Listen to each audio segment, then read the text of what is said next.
Hello दोस्तों, मैं OP Verma एक कंप्लीट एजुकेशन में आपका स्वागत करता हूं। दोस्तों, इस वीडियो में हम व्यंजन संधि का पार्ट 2 लेकर आए हैं, जो कि किसी भी परीक्षाओं के दृष्टिकोण से बहुत बहुत इम्पोर्टेंट है। तो चलिए दोस्तों, इस वीडियो में स्टार्ट करते हैं व्यंजन संधि का पार्ट 2।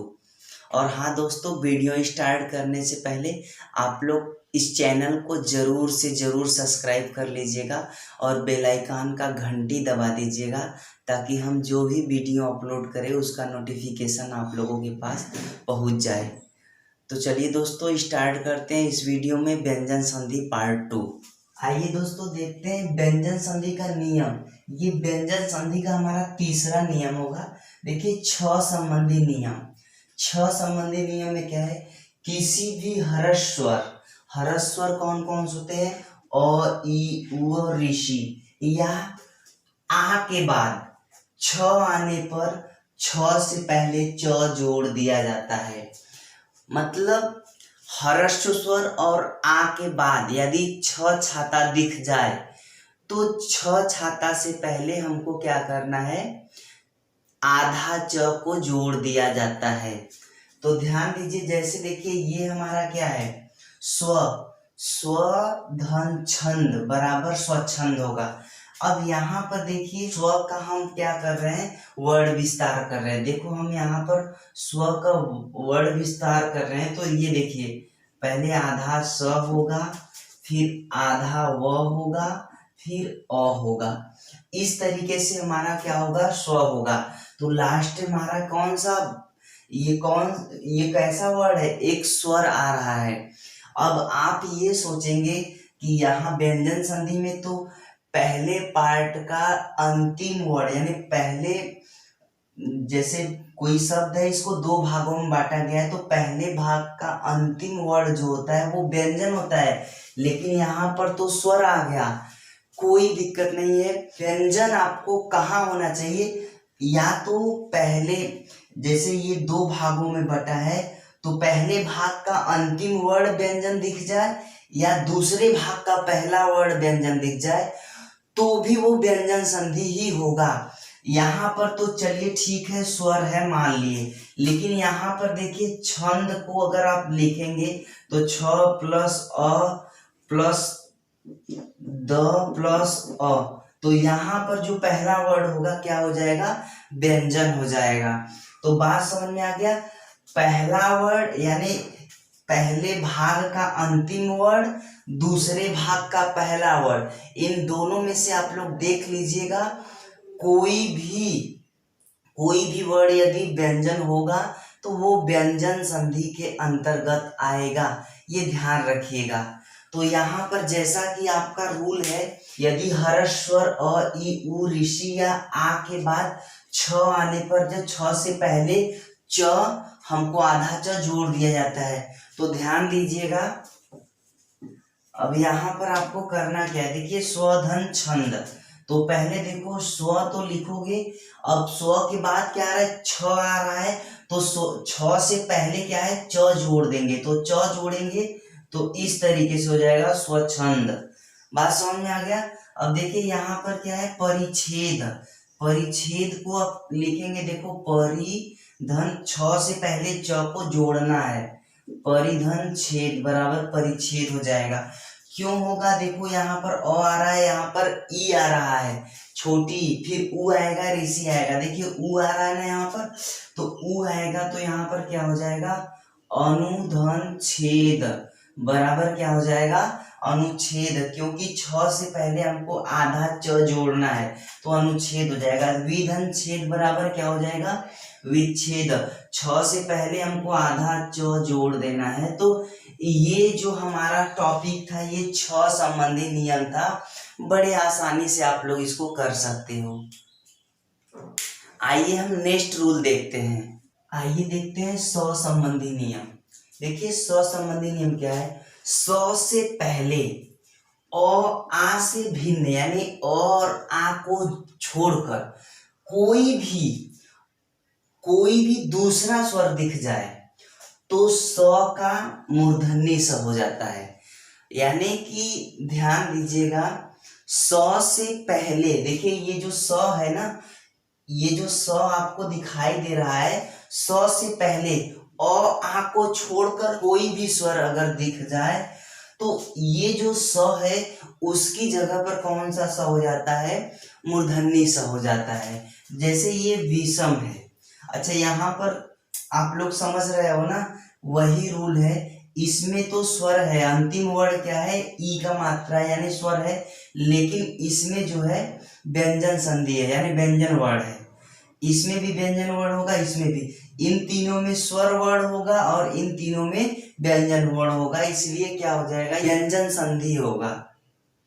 तो ये हमारा देखिए विधन सम बराबर क्या हो जाएगा, विषम हो जाएगा। फिर उसके बाद विधन साध बराबर क्या हो जाएगा, विषाद हो जाएगा। फिर उसके बाद सुधन समा बराबर क्या हो जाएगा, सुषमा हो जाएगा। इस तरीके से आपको करना है। अब देखिए जैसे मान लीजिए आपको संधि विच्छेद करना है, यहाँ पर तो हम इसको संधि विच्छेद करके फिर हम जोड़ दे रहे हैं तो बड़े आसानी से हो जा रहा है, लेकिन आपको विषम दे दे तो आप संधि विच्छेद क्या करेंगे। तो आप बस इस रूल को याद रखिएगा, विधन सम बराबर विषम। तो कौन सा स होगा कि फिर वो मूर्धन्य स में बदल रहा है, तो आपका क्या होगा, छोटा सा होगा, और वो छोटा सा किस में कन्वर्ट हो रहा है, मूर्धन्य स में हो रहा है। तो विषम देखिए विधन सम हो जाएगा बराबर विषम हो जाएगा। इस तरीके से आपको करना है। आइए आपका पांचवा रूल क्या है, देखिए आपका पांचवा रूल क्या है, म संबंधी नियम।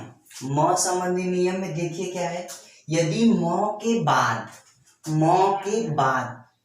क से लेकर ह तक किसी भी वर्ण से मेल हो, क से लेकर ह तक किसी भी वर्ण से मेल हो, तो म को अनुस्वार में बदल दिया जाता है, जिसमें केवल म को छोड़कर, यानी म के बाद म को छोड़कर बाकी कोई भी वर्ण आए, क से लेके ह तक। देखिए क से लेके ह तक में कितने कौन कौन से वर्ण आएंगे, वर्गीय व्यंजन यानी क से म तक, म को छोड़कर। फिर उसके बाद अंत्यस्थ व्यंजन आएंगे, उष्म व्यंजन आएंगे, सारे अंत्यस्थ व्यंजन सारे उष्म व्यंजन को लेकर। फिर उसके बाद संयुक्त व्यंजन की गणना, संयुक्त व्यंजन इसके साथ नहीं आएंगे, ध्यान रखिएगा। म को जो है, म को हम किस में बदल देते हैं, अनुस्वार में बदल देते हैं। देखिए अंग और अह, जो अंग होता है वो अनुस्वार होता है और अह जो होता है वो हमारा विसर्ग होता है। तो यहाँ पर ध्यान दीजिए, यहां से आपको समझ में आ जाएगा। देखिए समधन कलन, तो ये जो म है किसमें कन्वर्ट हो जाएगा, अंग अनुस्वार में, यानी अनुस्वार में कन्वर्ट हो जाएगा। यानी इस म पर क्या करोगे, इस म को आप देखो, इस म पर सॉस पर बिंदी दे दोगे, यानी इस म को स पर बिंदी दे दोगे, स संकलन इस तरीके से लिख दोगे। अब ये समधन गति, तो इस म का संग पर स पर बिंदी दे दोगे, अनुस्वार लगा दोगे, सम गति इस तरीके से आपको लिखना है। फिर समचय, तो ये हमारा क्या हो जाएगा, समचय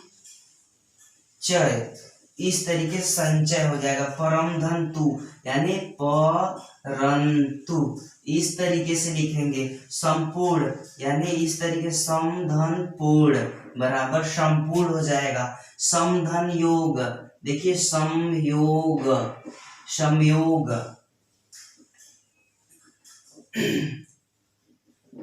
संयोग इस तरीके से लिखेंगे। संरक्षक यानी कि संरक्षक इस तरीके से लिखेंगे।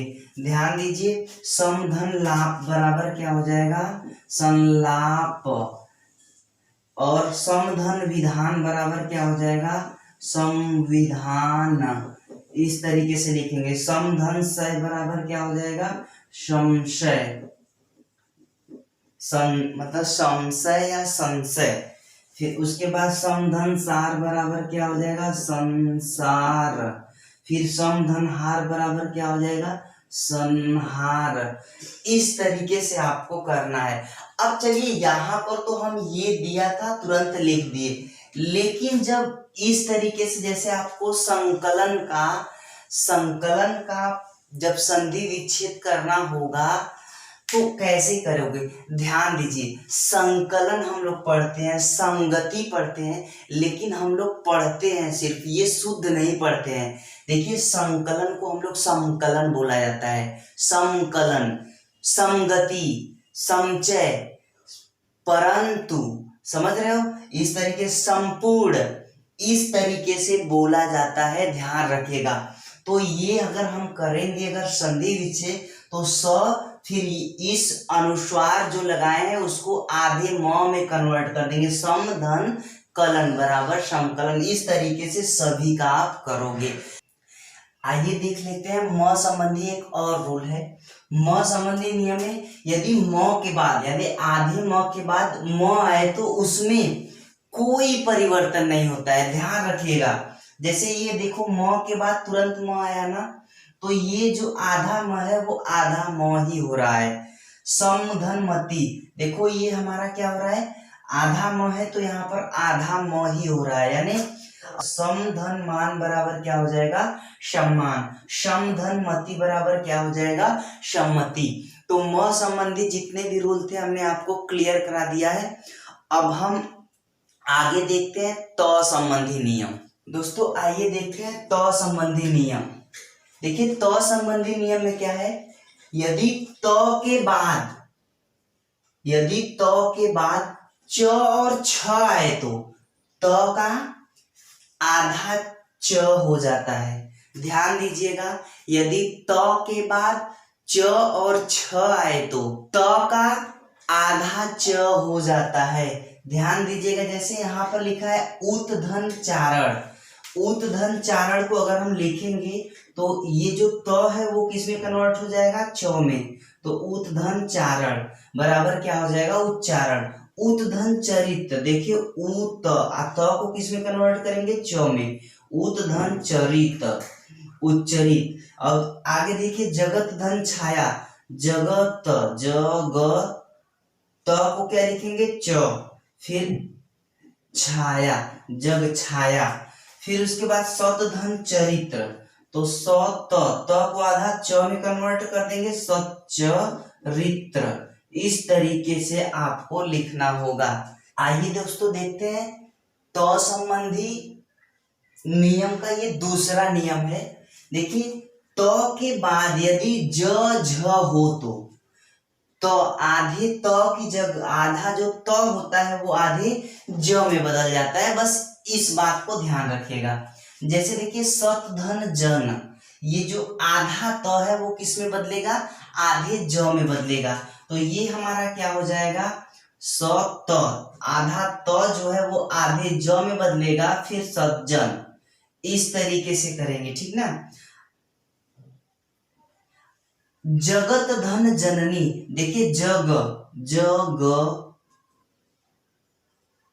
जग, फिर त की जगह क्या लिखेंगे, आधा ज लिखेंगे, फिर जननी यानी जननी, तो ये हो जाएगा जग जननी।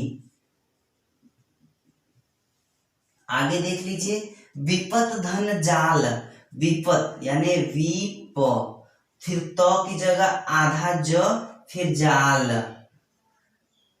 विप जाल।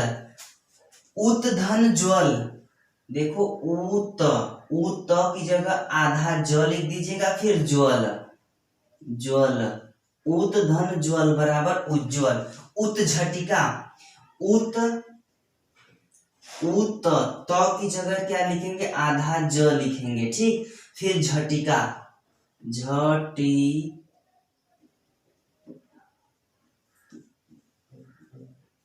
उज्झटिका।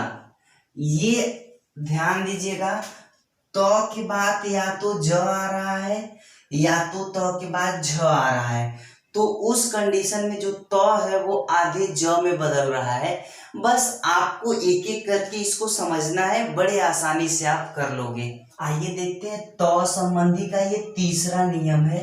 देखिए क्या है, त के बाद यदि ट और ड हो तो त का यानी आधे त का क्रमशः आधा ट और आधा ड में बदल जाता है। आधे त के बाद यदि ड आए तो वो आधे ट में कन्वर्ट हो जाता है।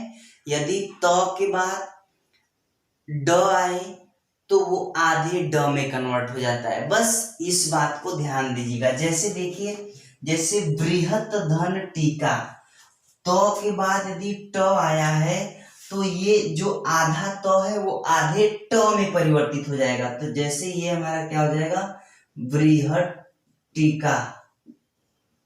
बृहत टीका, ये आधा त के बाद ट आया है तो ये त जो है, ये त जो है वो आधे ट में बदल गया है।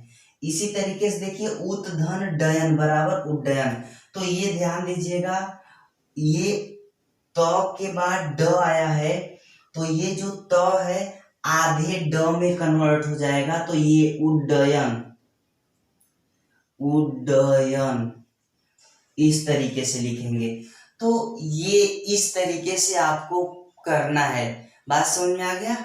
देखिए, त संबंधी नियम का ये चौथा नियम है। देखिए, चौथे नियम में क्या है, यदि त के बाद ल हो तो जो त होता है आधा त वो आधे ल में बदल जाता है। अर्थात यदि त के बाद आपका ल आया हो तो वो जो आधा त होता है वो आधे ल में परिवर्तित हो जाता है। जैसे देख लीजिए, यहाँ पर उत धन लास, तो त के बाद क्या आ रहा है, ल आ रहा है, तो ये जो त है वो किस में बदल जाएगा, आधे ल में। तो देखो ये त जो है आधे ल में बदल गया। फिर लास, तो क्या हो जाएगा, उल्लास। तत धन लीन, देखो तो फिर आधा त जो है, त के बाद ल आ रहा है तो ये तो आधे ल में बदल गया। फिर लीन, तो टोटल कुल क्या हो जाएगा, तल्लीन। उत धन लेख, तो उल्लेख। इस तरीके से आपको करना है। चलिए नेक्स्ट रूल समझते हैं। ध्यान दीजिए, ये त संबंधी नियम का ये पांचवा नियम है। देखिए, इसमें पांचवें नियम में क्या है, यदि त के बाद यानी आधे त के बाद आधा स हो तो आधा त जो है वो आधे च में बदल जाएगा, और जो आधा स है तो वो आधे छ में बदल जाएगा। ये आपका रूल है। बात समझिए। चलिए यहाँ पर देख लीजिए, जैसे यहाँ पर उत धन श्वास लिखा है, तो जो त होता है वो किस में कन्वर्ट होता है, त जो देखो होता है वो आधे च में कन्वर्ट होता है। तो हम पहले यहाँ पर लिख रहे हैं, देखो उ फिर आधा च, उच्च धन आधा जो स है वो आधे छ में बदलेगा, तो इस तरीके से उच्छ्वास हो जाएगा, उच्छ्वास। बात समझ में आ गया। अब इसी तरीके से सत धन शास्त्र बराबर क्या हो जाएगा, देखो स आधा च हो जाएगा, जो त है वो आधे च में परिवर्तित हो जाएगा। सा जो है यानी ये जो स है वो छ में परिवर्तित होगा। तो जब यहाँ पर पूरा सा है यानी सलीफा सब पूरा पूरा आधा नहीं है, तो यहाँ पर भी क्या हो जाएगा, छास्त्र हो जाएगा। इस तरह उच्च सच्छास्त्र। बात समझ में आ गया। आइए देखते हैं त संबंधी नियम का ये छठवां और अंतिम रूल है। ये देख लीजिए, यदि त के बाद यदि ह हो तो त के स्थान पर आधा द हो जाता है और ह के स्थान पर ध हो जाता है। देखिए, त के बाद यदि ह हो रहा है तो त की जगह पर आधा द हो जा रहा है और ह की जगह पर ध हो जा रहा है। जैसे देख लीजिए, तत् धन हित बराबर क्या हो जाएगा, तद्धित। तो ये हमारा हो जाएगा तद्धित। ठीक है। अब जैसे उत धन हार बराबर क्या हो जाएगा, उद्धार। उत धन हार बराबर क्या हो जाएगा, उद्धार। इस तरीके से जो है सारे नियमों को समझकर आप अच्छे से कीजिएगा, आपको समझ में आ जाएगा। और हाँ, यहाँ पर देखिए तद्धित है ना, आप लोग इसको इस शब्द का वर्ड विस्तार करके देखिएगा, आप लोगों को समझ में आ जाएगा कि ये सही है कि नहीं। क्योंकि आपको इस वाले रूल में हो सकता है कंफ्यूजन हो, तो वो कंफ्यूजन जब आप वर्ड विस्तार करके देखेंगे तो आपको समझ में आ जाएगा। तो यदि दोस्तों आप लोगों को वीडियो पसंद आया है तो आप लोग वीडियो को लाइक कर दीजिएगा और शेयर कर दीजिएगा। और हाँ दोस्तों, यदि वीडियो में कोई त्रुटि या कोई कमी है तो आप लोग प्लीज़ कमेंट बॉक्स में ज़रूर हमको बताइएगा। तब तक के लिए धन्यवाद दोस्तों।